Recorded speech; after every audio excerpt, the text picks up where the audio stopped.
Assalamualaikum warahmatullahi wabarakatuh. Perkenalkan, nama saya Ismi Rahmawati akan mengajak kalian untuk mempelajari sejarah virus corona. Virus corona ini sudah mulai menyebar di Wuhan, Cina pada Desember 2019. Virus ini awalnya berasal dari hewan, yaitu kelelawar. Dan juga beredar kabar virus ini berasal dari buatan manusia.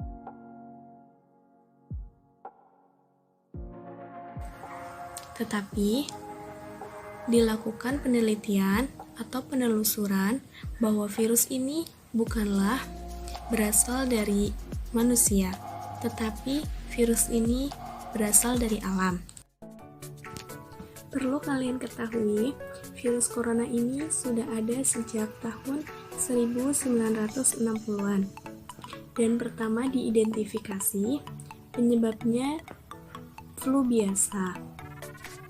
Hingga pada tahun 2002, virus ini masih belum dianggap fatal. Setelah itu, ada sebuah peristiwa yang terjadi pada dua negara atau lebih yang masyarakatnya menderita penyakit yang menular. Selanjutnya dilakukan penelitian bahwa hasilnya itu termasuk virus corona, dan virus corona tersebut termasuk virus yang ganas dan dapat menyebabkan kematian.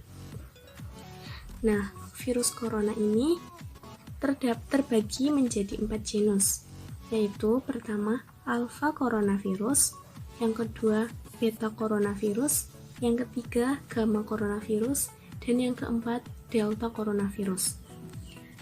Yang menyerang pada tubuh manusia ada 2 genus, yaitu alpha coronavirus dan beta coronavirus. Dulunya, virus corona ini tergolong sebagai host spesifik, yang artinya virus ini hanya bisa menginfeksi antar binatang atau antar manusia. Tidak bisa menginfeksi binatang ke manusia ataupun sebaliknya. Adanya proses mutasi memungkinkan virus ini dapat menginfeksi makhluk hidup lainnya. Jadi, bisa menginfeksi manusia satu ke manusia lain, dan manusia tersebut bisa menularkan kepada hewan. Setelah itu, corona juga bisa mengalami perubahan yang dipengaruhi oleh lingkungan, cuaca, waktu, dan perubahan RNA-nya. Demikian sedikit penjelasan mengenai sejarah virus corona. Setelah ini, yuk kita simak bagaimana penyebaran virus corona.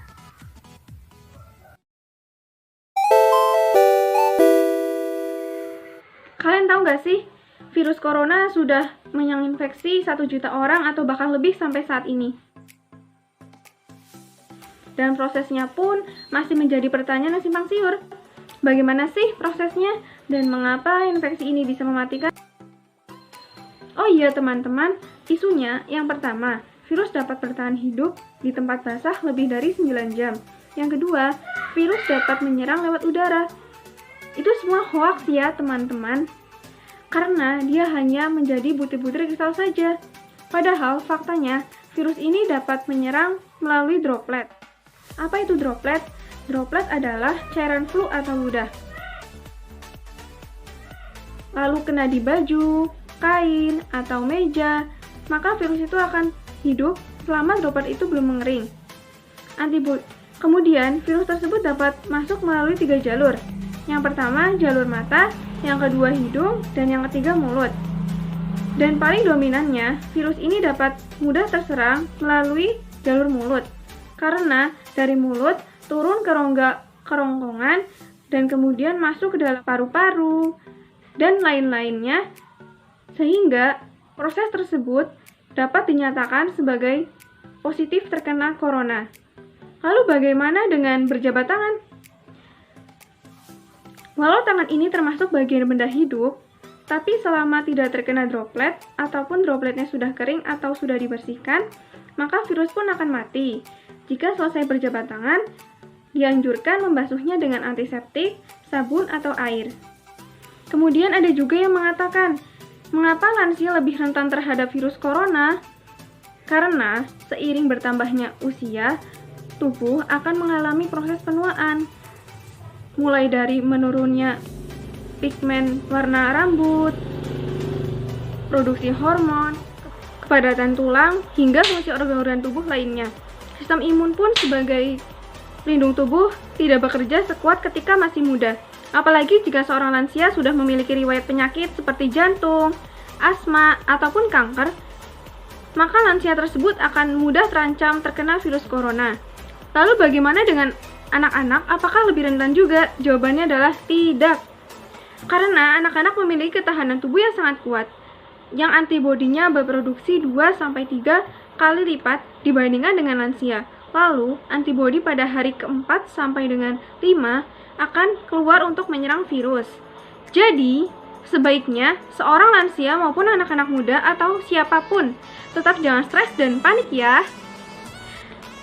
Karena jika stres dan panik, maka antibodinya akan lambat berproduksi, sehingga memacu untuk mudah terserang. Nah, daripada kalian menunggu vaksin untuk mengobati virus corona, lebih baik mencegah daripada mengobati. Untuk pencegahan-pencegahannya, yuk mari kita simak. Nah, selanjutnya di sini saya akan menjelaskan bagaimana sih cara pencegahan adanya wabah virus corona. Nah, di sini ada beberapa cara. Yang pertama yaitu dengan cara mencuci tangan. Mencuci tangan minimal waktu 20 detik dengan menggunakan sabun dan air yang mengalir. Setelah itu keringkan dengan kain dan tisu. Nah, yang nomor 2 yaitu dengan cara hindari sentuh wajah. Telah diketahui bahwa tangan dapat menjadi sumber penyakit sebab sering terjadi kontak langsung dengan orang maupun benda. Nah, sementara itu virus corona dapat masuk ke dalam tubuh kita yaitu melalui segitiga wajah kita, yaitu mata, hidung maupun mulut. Nah, selanjutnya yang nomor 3 yaitu dengan cara etika bersin dan batuk. Terapkan etika bersin dan batuk dengan benar dengan cara menggunakan siku tangan bagian dalam dan menggunakan tisu. Nah, cara tersebut supaya terhindar dari wabah virus corona yang masuk ke dalam tubuh kita. Nah, apabila dengan menggunakan tisu, maka setelah digunakan tisu tersebut harus dibuang ke tempat sampah. Dan setelah itu kita mencuci tangan dengan sabun dan air yang mengalir. Nah, selanjutnya yang nomor 4 yaitu dengan memakai masker. Nah, virus corona tidak menyebar melalui udara, namun pencegahan menggunakan masker dapat meminimalisir adanya penularan virus corona. Nah, penggunaan masker juga tidak boleh dalam berulang-ulang, harus dalam sekali pakai, karena di dalam masker terdapat bakteri, kuman, maupun virus corona yang.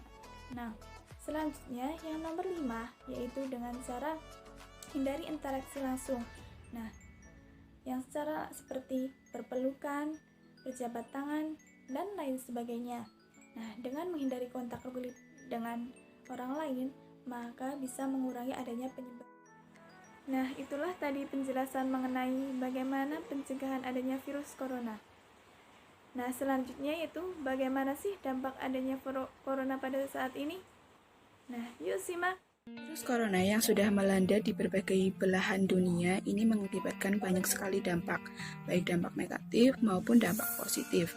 Dampak negatif ini merupakan dampak yang cukup besar karena dampak negatif ini meliputi berbagai aspek, yaitu aspek ekonomi, aspek sosial, aspek pendidikan, serta aspek lingkungan alam.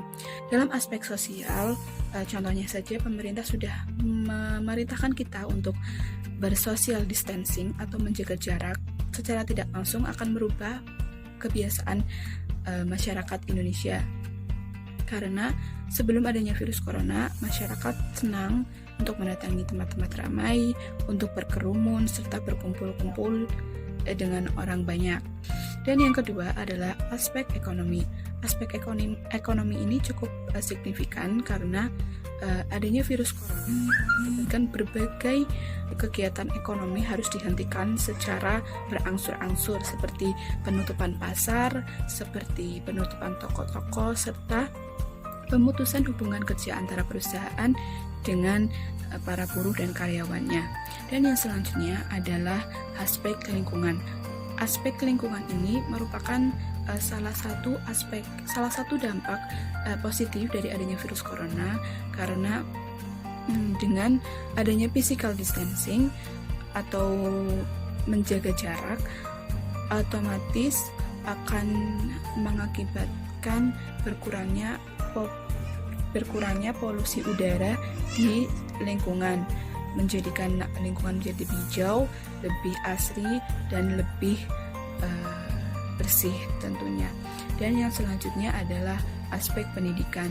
Seperti saya sendiri sebagai mahasiswa, tentunya saya merasakan sekali dampak dari adanya virus corona, karena dengan adanya virus corona ini kita sebagai pelajar maupun mahasiswa diharuskan untuk belajar dari rumah, bekerja dari rumah, beribadah dari rumah, serta mengikuti pembelajaran pun harus secara online. Dan yang selanjutnya adalah